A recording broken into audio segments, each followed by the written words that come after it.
사람은 살아가며 크고 작은 갈등을 직면합니다.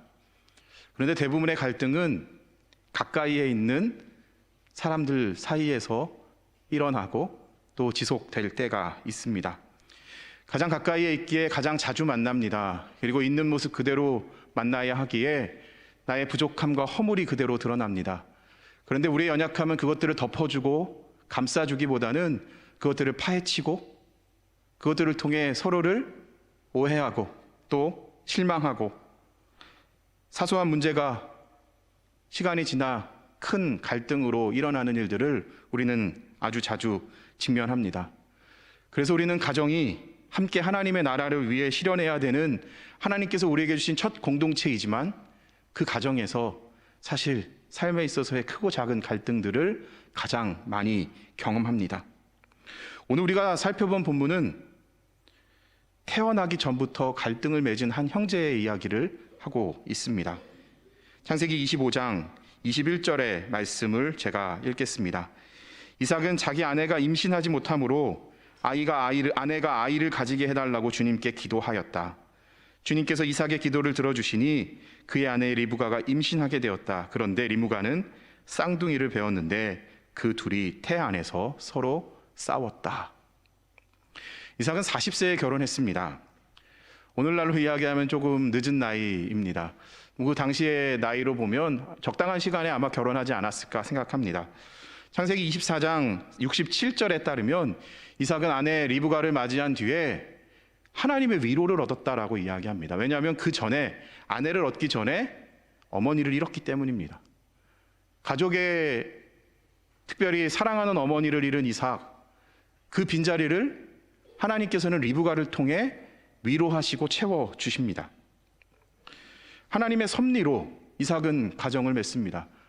아브라함의 가장 신뢰했던 엘리에셀은 이삭의 아내를 찾기 위해 하나님의 뜻을 구했고 하나님은 리브가를 만나게 하셨고 그리고 리브가와 이삭은 만나며 함께 하나님을 섬기는 가정이 됩니다.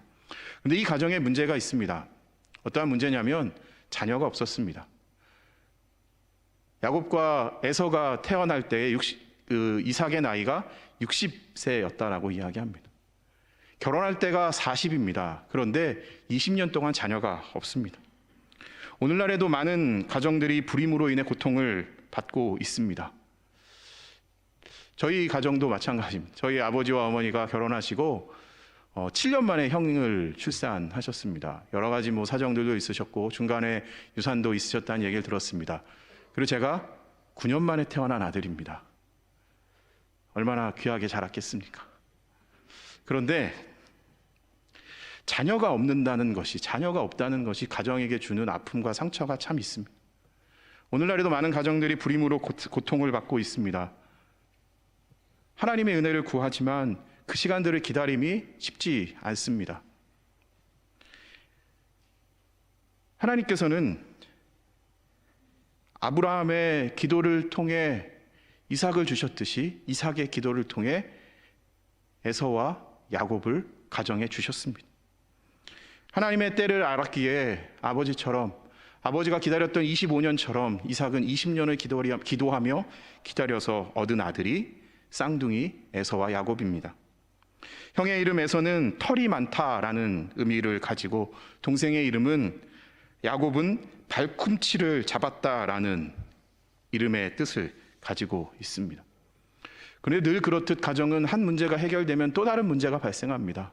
자녀가 없어 그 자녀를 위해 기도했는데 하나님께서 자녀를 주셨는데 자녀들은 태어나기 전부터 갈등을 직면하고 있다라는 겁니다. 한 문제가 해결되면 또 다른 문제가 찾아오는 그것이 우리의 인생이고 우리의 가정입니다. 결혼까지 쉽지 않았는데 결혼 생활을 이어가는 것 더 쉽지 않습니다. 자녀를 임신하고 출산하는 거 쉽지 않습니다. 그러면 이만하면 됐다고 생각했는데 그 자녀를 하나님의 사람으로 키워내는 것은 더더욱 어렵습니다. 분명 하나님은 자녀는 시편 127편 3절에 하나님의 선물이고 태의 열매는 주님의 상급이다 이야기하셨는데 그 선물과 상급을 하나님의 뜻대로 키워내는 것이 우리에게는 참 버겁습니다. 행복한 가정은 어떠한 가정입니까? 성경에 나오는 수많은 믿음의 가정들을 보면 문제가 없었던 가정이 행복한 가정이 아니었습니다. 문제는 여전히 있지만, 어려움에 여전히 직면해 있지만, 그 문제를 들고 하나님 앞에 나아가 기도하며 하나님의 은혜를 구하며 하나님의 도우심으로 작은 문제 하나하나 해결해 나가며 일생을 하나님의 도움 가운데 살아가는 가정이 행복한 가정입니다.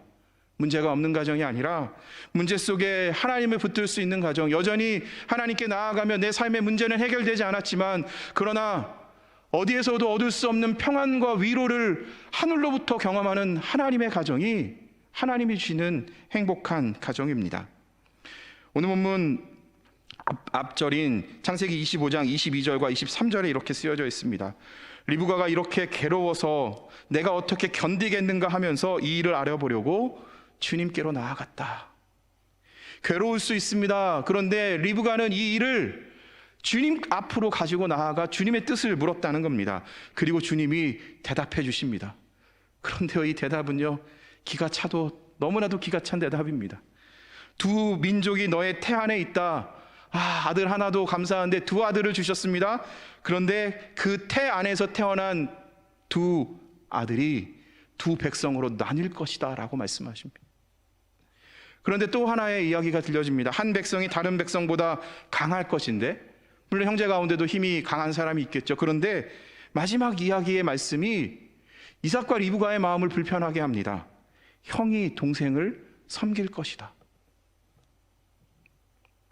하나님께서 자녀를 주셨습니다. 에서와 야곱을 주셨습니다. 그런데 하나님의 계획은 에서가 아니라 야곱에게 있다 말씀하셨습니다. 당시의 문화 속에서 관습을 깨는 겁니다.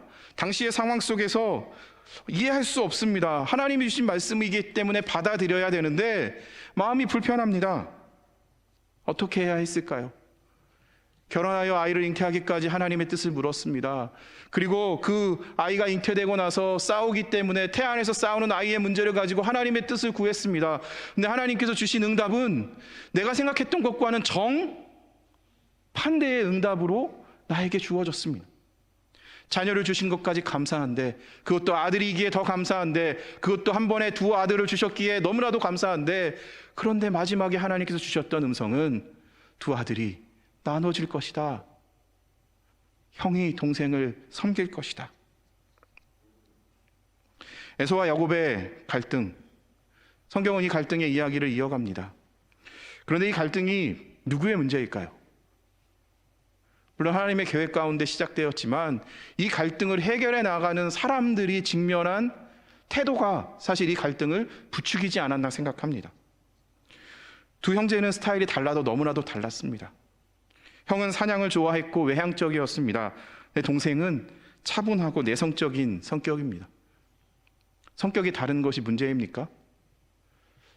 사실 오늘날에도 많은 가정들이 결혼을 하고 또 이혼을 합니다. 한국에서도 오늘날에 10가정이 결혼하면 5년 이내에 3가정 혹은 4가정이 이혼을 한다라고 이야기합니다. 근데 기사가 연예인들의 이혼들이나 여러 가지 뉴스들이 발표될 때 항상 이야기되는 게 성격 차이라고 이야기가 나옵니다. 성격 차이가 있는 게 당연한 거 아닙니까?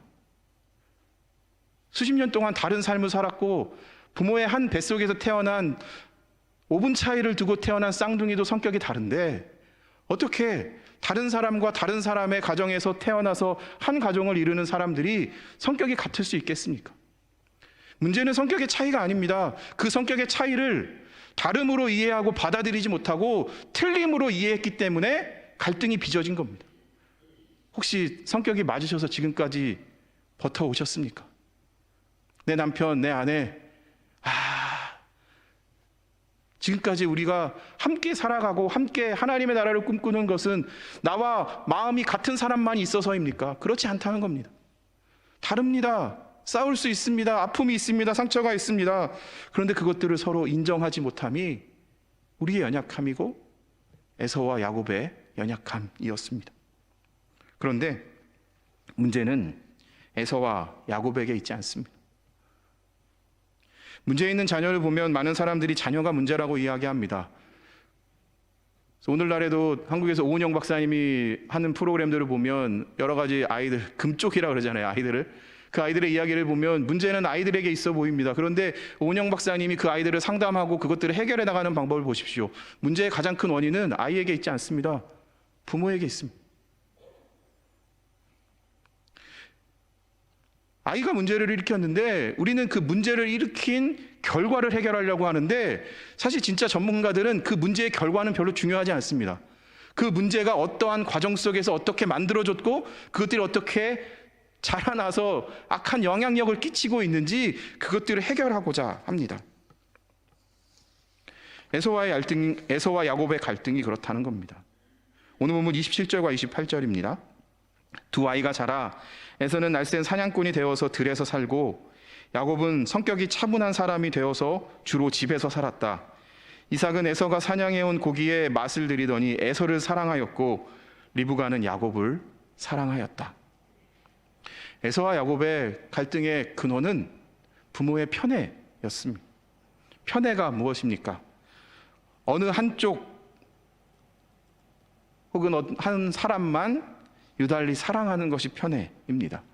사랑이 참 좋은 겁니다. 사랑은 유익한 겁니다. 그런데 사랑 가운데 나쁜 사랑이 있습니다. 그것이 무엇이냐면 편애입니다. 잘못된 겁니다. 편애가 얼마나 무섭냐면 한 사람의 일생에 상처를 줍니다. 그래서 그 인생의 꽃이 피우지 못하게 합니다. 사실 아브라함, 이삭, 야곱 이어지는 이 가문을 보십시오. 이 가정은 죄송합니다. 편애로 시작돼서 편애로 끝나는 가정입니다. 야곱이 아버지, 어머니의 사랑을 편애로 받았잖아요. 그러면 나는 그것을 온전한 사랑으로 자녀들에게 흘려보내줘야 되는데 야곱은 죄송합니다. 더 했습니다. 자기가 사랑하는 아들, 그리고 그 아이가 내가 사랑하는 아내였는가, 라헬이었는가, 그 아이의 엄마가 레아였는가, 사실 거기서부터 야곱은 정리를 하지 못했습니다. 그런데 놀랍게도 하나님은요, 레아의 자녀들도 축복하셨고 라헬의 자녀들도 축복하셨다는 겁니다. 하나님이 선택해서 쓰시는 것들은 우리는 모르는데 우리는 내 마음대로 편애하고 마음을 둘 때가 있다라는 겁니다. 이런 말이 있습니다. 남편은 미워해도 자녀는 사랑하는 어머니들이 있답니다. 반대로 아내는 미워해도 자녀를 사랑하는 아빠가 있다고 합니다. 한국에서 얼마 전에 이제 좀 이슈가 있었던 한 프로그램에 이제 한 이혼한 부부의 가정의 이야기가 나왔습니다. 한 달을 같이 이제 한 달인가 몇 개월을 같이 이제 거하면서 시청자들의 관심은 이 가정이 재결합을 하느냐 안 하느냐의 문제였습니다. 그런데 그걸 진행되면서 엄마와 아빠는 아이를 사랑합니다. 그런데 엄마와 아빠는 서로와 함께 살 수 없습니다. 아이는 엄마에게 매달리고 아빠에게 매달립니다. 그래서 같이 몇 달을 보낼 수 있었지만 결정적으로는 엄마와 아빠는 같이 할 수 없게 됩니다. 그 아이가 받은 상처가 어디 있겠습니까? 그 아이가 엄마에게 매달립니다. 아빠에게 매달립니다. 저는 그 영상을 보면서 도대체 이 아이가 뭘 잘못했기 때문에 엄마 아빠한테 무릎을 꿇고 함께 살자고 이야기를 해야 되는가라는 생각을 했습니다. 문제는 부모의 갈등으로, 부부가 갈등으로 떨어져 살았는데 부모와 같이 살고 싶은 아이는 무릎을 꿇고 엄마 아빠한테 사정합니다. 같이 살고 싶다고. 부모가 아이에게 가장 귀한 선물로 줄 수 있는 건 아이를 사랑하는 게 아닙니다. 아내는 남편을 사랑하고 남편은 아내를 사랑하는 것, 그것이 자녀에게 줄 수 있는 가장 큰 선물입니다. 근데 오늘날의 많은 가정들이 위기를 경험합니다. 갈등을 직면합니다. 그래서 남편이 아내에게 향해야 될 사랑이 다른 곳을 향합니다. 아내가 남편을 향해 사랑해야 될 사랑이 자녀에게 향합니다. 근데 자녀는 내가 받을 사랑은 이 정도면 충분한데 아빠가 받아야 될 사랑, 엄마가 받아야 될 사랑을 받습니다. 아이들은 그 사랑을 견디지 못합니다. 근데 부모님들은 내 만족으로 인해 내 사랑을 거기다 쏟아내고 있기가 그것이 잘하고 있다고 착각합니다. 그런데 많은 가정들의 문제를 보면 죄송합니다. 사랑을 덜 받아서 문제를 받은 아이들보다 자기가 감당할 수 없는 부담스러운 사랑을 받은 아이들이 더 큰 아픔과 상처를 가지고 살아간다는 것을 우리는 알게 됩니다. 아버지와 어머니와의 편애가 결국에는 두 아들의 갈등을 더 깊이 만들어 갔습니다. 야곱은 형에 대한 열등감을 가지고 살아왔습니다. 아버지에 대한 인정을 받고 싶은 마음이 있었습니다. 제가 또 둘째 아들이지 않습니까? 제가 어렸을 때 형한테 이 본문을 이야기하면서 몇 번 이야기했어요. 제가 라면 끓였는데 먹고 왔다 그러는 거예요. 그래서 끓일 때 물어보죠. 먹을 거냐? 안 먹겠대요. 먹겠다 그러면 죄송합니다. 중학교 때 먹겠다 그러면 3개를 끓이고 안 먹겠다 그러면 2개를 끓여야 되는데 원래 라면 끓일 때 하나만 끓이시나요? 원래 2개씩 끓여야 되는, 원래 많이 끓여도 맛있습니다. 그런데 항상 안 먹는다 그래 놓고 끓여놓으면 와서 먹습니다. 그럼 먹을 때 제가 그랬죠. 장자권을 나에게 넘기라고. 대답을 하지 않더라고요. 철없을 때는 장자권을 뺏어오는 게 좋다고 생각했습니다. 그런데요, 어머니를 하나님의 품에 보내고 나서 어머니의 빈소를 지키며 형이 감당해야 될 무게와 제가 감당해야 될 무게의 차이를 깨달았어요. 그래서 그 뒤로는 거기는 너 자리야, 죄송합니다, 거기는 형 자리라는 생각을 하게 됩니다. 왜냐하면 하나님이 주신 자리이기 때문입니다. 그런데 우리의 열등감은 내가 더 인정받고 싶고 내가 더 가지고 싶은 마음이 있습니다. 그런데 야곱은 태어나면서부터 형에 대한 열등감, 이름 자체가 발꿈치를 잡았다는 겁니다. 형의 발목을 잡아요. 결국에는 그게 야곱의 인생이라는 겁니다. 에서는 어떻습니까? 에서 역시 불편한 마음을 가지고 살아갑니다. 어머니에게 더 큰 사랑을 받고 싶은 게 아이들의 모습 아닙니까? 장남이기 때문에 둘째에게, 막내에게 어머니의 사랑을 빼앗긴 그 공허함이 에서에게 있습니다. 사실 군대 가기 전까지 형하고 진짜 많이 싸웠습니다. 진짜 2살 차이 나는 상황 속에서 진짜 엄청나게 싸웠습니다. 근데 군대 갔다 오면서는 그러지 않습니다. 조금 철이 들었기 때문입니다. 군대 가는 날 어머니께서 주신 이제 카레를 먹으면서 넘어가지 않는 겁니다. 그런데 막내 아들이, 둘째 아들이 군대 간다고 카레를 먹는 아들을 보면서 어머니가 한쪽에서 눈물을 흘리고 계십니다. 근데 형의 표정이 좋지 않습니다. 군대 가기 전에 형하고 대판을 싸웠거든요. 나중에 알고 봤더니 형의 마음에 엄마는 내가 군대 갈 때 울지 않았다는 겁니다. 사실 그 마음이 자녀의 마음입니다. 대놓고 말할 수 없습니다. 근데 그게 시간이 지난 뒤에, 1, 2년이 지난 뒤에 이야기하는 게 아니라 어느 정도 해결된 다음에 그 이야기들을 나누면서 깨닫게 되는 겁니다. 제가 저희 아이들을 키우며 큰 아이와 둘째 아이가 서로 부딪히고 갈등하는 그 모습을 보면서 나는 둘째지만 큰 아이가 가지고 있는 부담감과 불편함이 저런 거였겠구나라는 사실을 배워가는 겁니다. 아버지가 에서를 사랑하기에 어머니는 조금 더 약해 보이고 연약한 둘째를 사랑했는지는 모릅니다. 그런데 이 사랑이 어떠한 방법으로 연결되느냐면 창세기 26장 34절과 35절에 따르면 에서는 어머니에게 받지 못한 사랑을 다른 여인에게 찾았는데 그 여인이 누구였냐면 이방 여인이었습니다. 햇사람 유딕과 바스맛을 아내로 맞이하여 훗날 이 두 이방 여인들로 인해 이삭과 리브가는 근심을 얻었다라고 이야기합니다. 사랑하는 성도 여러분, 에서와 야곱의 이야기는, 이삭과 리브가의 이야기는 혹 저의 이야기이고 우리의 이야기이지 않습니까? 잠시 시간차로 누군가는 형이 되고 누군가는 동생이 되었습니다. 형도 내가 형이 되고 싶어 형이 된 게 아니었고, 동생도 내가 동생이 되고 싶어 동생이 된 것이 아니었습니다. 그런데 그 자리가 누군가에게는 열등감이 자라는 자리였고, 누군가에게는 공허함 속에 내가 감당할 수 없는 무게의 억눌림 속에 책임감을 감당해야 되는 자리가 된다면 그 문제를 누가 해결해 줘야 합니까? 조금 더 그 아이들을 위해 기도해 줄 수 있는 부모의 몫이 아니었겠습니까? 그 아픔과 상처가 한 가정을, 에서와 야곱의 관계를 깨어뜨려 버렸다는 겁니다. 오늘 본문의 이야기를 좀 더 자세하게 봅니다. 하루는 사냥을 마치고 온 에서가 허기진 채로 장막에 도착합니다. 야곱이 장막에서 팥죽을 쓰고 있습니다. 동생에게 에서는 팥죽을 조금 달라고 합니다. 그런데 놀랍게도 그만큼 야곱이 순수히 주지 않습니다. 팥죽을 주기를 주저합니다. 그리고 형에게 평소에 마음에 두었던 맏아들의 명분을 나에게 넘기라라고 이야기합니다. 배고파 보셨습니까? 배고플 때 뭐 중요한 게 뭐가 있겠습니까? 뭐가 필요하면 아버지 배고플 때 이야기하면 해결되든지 맞든지 둘 중에 하나이지 않습니까? 배고프기 때문에 다른 문제는 중요하지 않습니다. 그래서 그거 너 가져.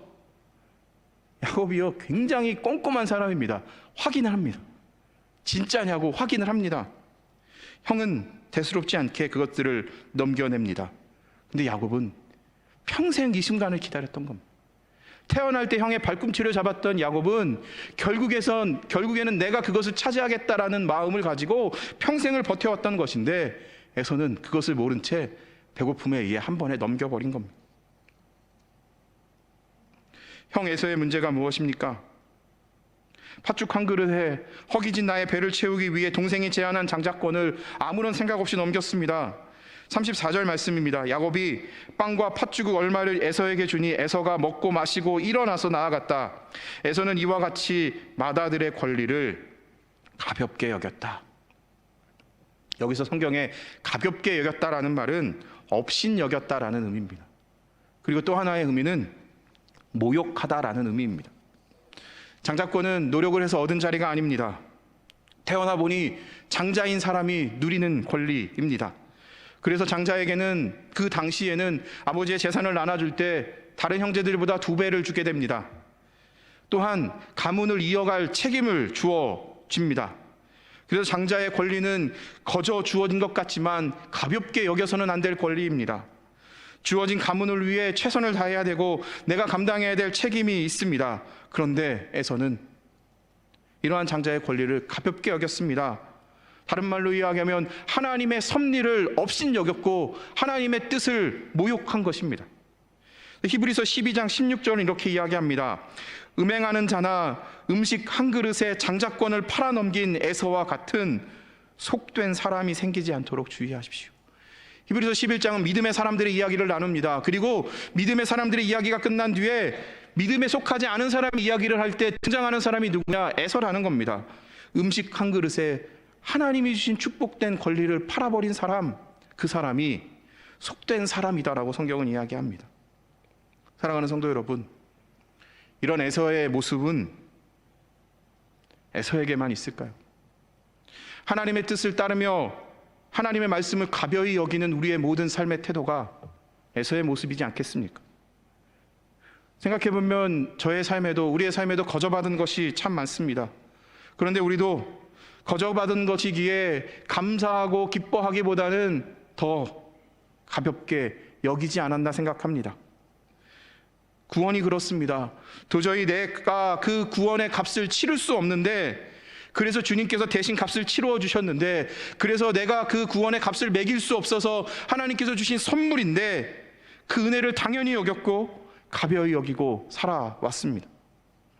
그래서 필요할 땐 하나님을 찾았지만 내가 필요하지 않을 때는 내 마음대로 살았습니다. 은혜에 대한 감사를 잃어버렸고 내 마음에 따라 세상에 속한 삶을 살아가며 내 책임을 미루고 살았던 것이 저였고 혹 성도님들 아니셨습니까? 생각해보면 우리에게는 에서의 모습만 있는 것은 아닙니다. 야곱의 모습도 있습니다. 에서는 자신이 가진 장자의 권리를 가벼이 여겼다면, 반면에 야곱은 내가 가지고 싶은 욕망을 수단과 방법을 가리지 않고 그것들을 쟁취하려고 하였습니다. 자신이 가진 열등감의 문제, 차남이라는 문제를 내가 가진 수단과 방법으로 쟁취하였습니다. 과연 팥죽 한 그릇으로 얻은 장자권이 정당한 권리입니까? 하나님이 분명 하나님의 약속은 에서가 아니라 야곱에게 있다 하셨는데, 그런데 그것을 이루어가는 과정 속에서 수단과 방법과 목적이 하나님의 뜻이 아니라 나의 생각과 나의 욕망과 나의 계획대로 이루어진다면 과연 내가 장자권을 얻은 것이 하나님의 뜻이 이루어지는 것입니까? 그렇지 않다는 겁니다. 장자권을 빼앗긴 후에 수십 년이 지난 뒤에 에서는 아버지가 자신을 축복해 주겠다고 이야기합니다. 그때 어머니와 야곱은 중간에서 그 축복을 가로챕니다. 그 이후에 어떻게 되었습니까? 축복을 받았다, 장자권을 가졌다라고 이야기하는 사람이 형이 그를 죽이겠다고 이야기합니다. 결국에는 그는 도망자 신분이 됩니다. 그것이 끝이 아닙니다. 삼촌 라반의 집에 가서 사실 속이는 것에 1등이었던 야곱이 내 위에 나를 속이는 사람이 또 있다는 사실을 깨닫고 눈뜨고 코베임을 당합니다. 내가 사랑했던 아내를 얻기 위해 7년을 일했는데 내가 사랑하지 않은 연인과 결혼하게 됩니다. 그래서 또 7년을 일해야 됩니다. 그리고 또 6년 일합니다. 총 도합 20년을 일했습니다. 그런데 그때 야곱이 삼촌 라반에게 마지막에 이렇게 얘기합니다. 당신은 나에게 임금을 10번을 속였다고. 10번 속인 것 잘못한 거지만 형 한 번 속이고 아버지 속인 것도 엄청난 잘못이라는. 결국에는 자신의 인생의 속임이 나에게 돌아온 것, 그것이 야곱의 모습입니다. 만약 처음부터 자녀를 위해 기도했던 아버지가, 태해 안에서 싸우는 자녀를 위해 기도했던 어머니가 자녀를 위해 일생을 기도하는 일을 멈추지 않았다면 이 가정은 자신의 방법이 아니라 하나님의 방법대로 하나님의 뜻을 이루어 갔을 겁니다. 그런데 아버지는 아버지의 마음대로 하나님의 뜻에 마음을 두지 않고 장남 에서를 챙기고, 어머니는 나름대로 하나님의 뜻이다라는 명분 안에 내 생각대로 둘째 아들을 챙겼기에 이 가정은 한 가정 안에서 엄청난 어려움을 직면하게 된 겁니다. 만약 두 부부가 하나님의 뜻을 진지하게 묻고 하나님의 은혜를 구하기 시작했다면 조금은 달라지지 않을까 생각합니다. 그럼에도 불구하고 하나님은 하나님의 계획을 이루어 가십니다. 하나님은 하나님의 계획을 이루어 가시는데 야곱의 이야기를 보면 결국에는 하나님은 내 생각과 내 계획대로 살아가는 우리를 후회하게 하십니다. 후회한 뒤에 하나님의 뜻으로 돌이키게 하십니다. 그런데 누군가는 그 마지막 기회를 붙들었기 때문에 하나님의 사역에 동참하게 되고, 누군가는 하나님이 주신 마지막 사인까지 붙들지 않았기 때문에 그 사역에 동참하지 못하게 되는 겁니다. 이삭이 그랬습니다. 히브리서 11장 20절에 따르면 믿음으로 이삭은 또한 장래일을 놓고 야곱과 에서를 축복해 주었다라고 기록합니다. 창세기 우리가 읽었던 본문하고 좀 다르게 히브리서는 이 이야기를 믿음으로 이삭이 야곱과 에서를 다 축복했다라고 이야기합니다. 왜냐하면 이삭이 야곱을 공식적으로 2번 축복합니다. 한 번은요, 이제 에서에게 해야 될 축복을 이삭에게 하고요. 두 번째 축복은 형이 에서가 야곱을 죽인다고 했을 때 야곱을 바담 아람 삼촌 라반의 집으로 피난을 시키기 전에 그를 불러서 창세기 28장 3절에 축복합니다. 그때 비로소 이삭은 하나님의 뜻 앞에 순복합니다. 하나님이 사용하실 아들이 이 아들이구나. 그런데 그 축복이 다시 성취하기까지 20년이라는 시간이 걸려집니다. 하나님은 형 대신 축복을 가로채고 장자가 된 그 사람, 그 장자권을 정당하다고 인정하지 않으셨습니다. 하나님이 그것을 정당하다고 이야기하기까지 수십 년이라는 시간을 기다려야 했습니다. 하나님은 하나님의 계획이라는 명분 안에 우리가 우리의 생각과 우리의 수단과 방법을 통해 그것을 쟁취하려고 하는 모든 것들을 멈춰 세우십니다. 그리고 하나님 앞에 무릎으로 나와 하나님의 뜻을 구하고 하나님의 도우심을 구하기까지 우리를 멈춰 세우실 때가 있다라는 겁니다. 결국 야곱은 도망칩니다. 도망치는 가운데 그가 처음 하나님을 만났던 자리가 성경에 루스더라라고 루스라고 이야기 나옵니다. 그 루스가 베델입니다. 벳엘, 하나님의 집이라는 자리입니다. 그곳에서 하나님 앞에 서원합니다. 하나님, 내가 집으로 돌아오면 하나님께 내가 하나님의 사람으로 살겠습니다라고 고백하며 기도하는 벳엘, 하나님의 집에서 그는 기도합니다. 그리고 20년이 지나 돌아옵니다. 돌아오면 약복 나루터에서 하나님은 에서와의 관계를 먼저 회복시키지 않습니다. 약복 나루터에서 하나님은 누구와 먼저 관계를 회복시키시냐면 이스라엘이라는 이름을 주시며 하나님과의 관계 속에 씨름하게 하십니다. 그래서 결국 하나님과의 관계가 회복된 뒤에 그는 그 다음에 형을 만나 형에게 이렇게 이야기합니다. 형의 얼굴을 보니 내가 하나님의 얼굴을 보는 것과 같습니다. 왜냐하면 야복 나루터에서 하나님의 얼굴을 만났기에 하나님께서 이제 다시 형의 얼굴을 만날 때 나에게 은혜를 베풀어 주심을 깨달았습니다. 그리고 야곱이 찾아간 곳이 어딘지 아십니까? 베델입니다. 창세기 35장에 베델에 도착한 야곱은 그 베델을 베델이라 부르지 않습니다. 엘 베델이라 이야기합니다. 베델이라는 말 위에 다시 엘, 하나님이라는 말을 붙인 겁니다. 하나님의 베델이라는 겁니다. 하나님의 집이었는데, 사실 창세기 29장의 베델은 내가 돌아올 때 내 입장, 내 생각대로 내가 돌아오기를 소망하며 기도했던 베델이지만, 하나님의 은혜를 경험하고 하나님을 만나고 형과의 관계를 회복하고 나서 찾은 베델은, 하나님, 이 베델도 하나님의 집입니다. 하나님의 베델입니다 고백하는 겁니다. 사랑하는 성도 여러분, 야곱은 참 부족하고 허물이 많은 사람입니다. 오늘 일부 성가대가 찬양하시며 큰 은혜를 받았습니다. 보잘것없는 사람, 그 보잘것없는 사람이 누구냐? 야곱입니다. 왜 하나님이 야곱을 부르셨습니까? 우리는 그 이유를 알 수 없습니다. 그런데 잘 생각해보면 그 보잘것없는 사람이 저입니다. 성도님들 아니십니까? 세상에서 가장 보잘것없는 사람, 하나님께서 들으셔서 하나님의 자녀 삼으신 사람, 그 사람이 저이고 우리입니다. 세상에 보면 잘난 사람 참 많습니다. 좋은 사람 더 많습니다.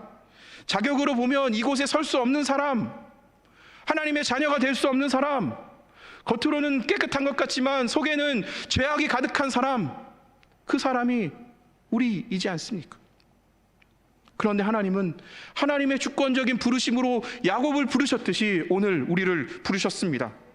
그런데 우리는 여전히 하나님의 주권적인 부르심 앞에 에서의 모습이 우리에게 여전히 남아있음을 봅니다.